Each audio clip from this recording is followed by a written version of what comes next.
وتمضي الأيام ليمضي اليوم بهدوء أيضا. كل الأيام باتت متشابهة،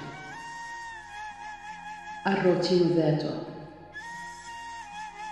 هو العمر فقط، يد من نهاياته ألم عميق وقلة الحيلة،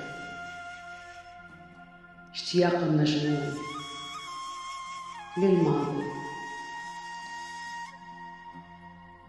حنين يهدي لتلك الأماكن، همس حائر لا يهدأ، اضطراب بالأرواح، وتمضي الأيام.